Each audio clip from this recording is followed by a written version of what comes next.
Okay, so we're going to solve a triangle. I find it helpful sometimes to make like a little chart.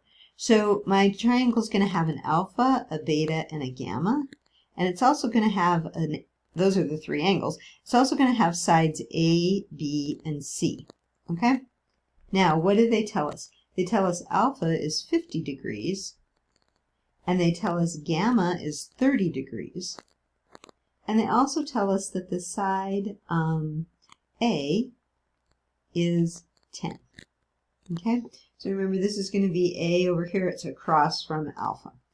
What do we have to find? Well, we have to find the other three pieces of information, beta, and then side B and side C. Okay, well, beta, that one's going to be pretty easy to do because they told you two angles. The three angles have to add up to 180. So 50 and 30 is 80. This has to be 100. Okay, so just remember alpha plus beta plus gamma has to equal 180 degrees. Okay, so there's that. Another thing you might be interested in knowing is they told us an angle here, and a side here. This is an example of angle, angle, side. Probably nobody's going to ask you that. Hey, is this an angle, angle, side triangle? Or is it an angle, side angle? Or, you know, whatever the other one was. You don't have to memorize those. But when we have angle, angle, side, and we have angle, side, angle, and we have side, side, angle, those three cases all use the law of sines. Or you can use the law of sines. So that's why it's helpful to know that. Say, oh, I'm going to be able to use the law of sines if I know those pieces of information. But I wouldn't worry about memorizing that because you're going to know when you go and look at the information they give you. Okay? Law of sines is the easier of the two laws. I'll just tell you in 8.2 we're going to learn the law of cosines. So I always try to use the law of sines first. Okay? And we can use the law of sines here. Okay, we're going to look for sides. So let's say we want to find side B. Then I would write B over sine beta equals, now I'm going to have to use an angle that I know the side of, and I only know the side A. So I'm going to have to use A over sine alpha. So I know this, I know what beta is, I know what alpha is, and I know what side A is. And this allows me to find side B. Now you might be saying, well, why didn't you do side C? I'm going to. I just started with, you know, the side B. Okay? That's, since I'm finding a side, I used the formulas that have the sides in the numerator. It makes it a little bit easier. I always like to write down the formula that I'm going to be using and then put in the numbers. Okay. So B is what I don't know. Then I have sine 100 degrees, and A is 10, and then sine 50 degrees. And then I usually do the algebra first, that's customary. So it's a proportion, so we're going to cross multiply. B sine 50 is equal to 10 sine 100. So you're usually going to want to put the sign in front because it's easier to read that way. Okay, and then to solve for B, I'm going to have to divide both sides by sine 50.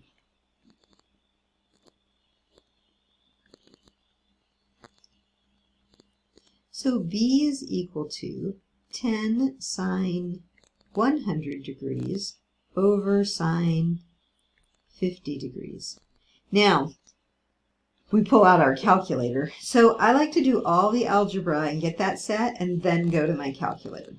So I turn on my calculator, I make sure it's in degrees. So make sure you're in degrees, don't be in radians, that would cause a problem.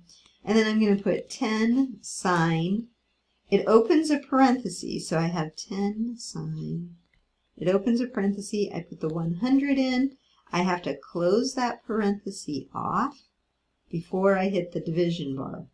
And then I'm going to go sine 50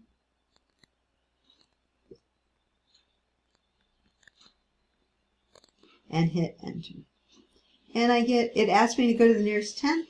It's going to be approximately 12.9. And I don't think they told us what they were measuring in, inches, feet. They didn't say. So 12.9. All right. Now I need to find side C.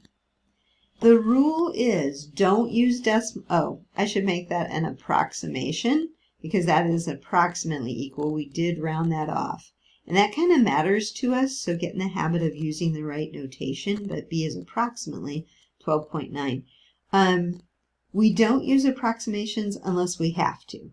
So we don't have to. We're going to find side C. I'll just write it over here. So I want to find side C. It's going to be C over sine gamma.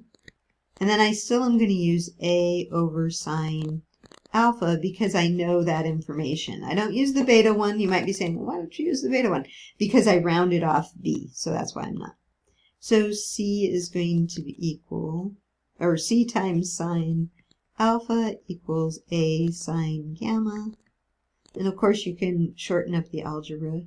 And so you get C equals A sine gamma over sine alpha. And then we know stuff. We know A is 10. We know gamma was 30, if I'm remembering right. 30 degrees. And then alpha was 50 degrees. And the more you do of these, the more you'll see patterns and it'll get easier. But C is going to be approximately, let me clear this out, 10 sine 30 divided by sine 50. And I get 6.5. It doesn't round up this time. So 6.5. So I'm going to say C is approximately equal to 6.5. And then I have solved the triangle. I knew all of this. And let me just double check, make sure I put my angles in right. Yeah. Alpha was 50 and gamma was 30. Okay. So you solved the triangle. Here you go.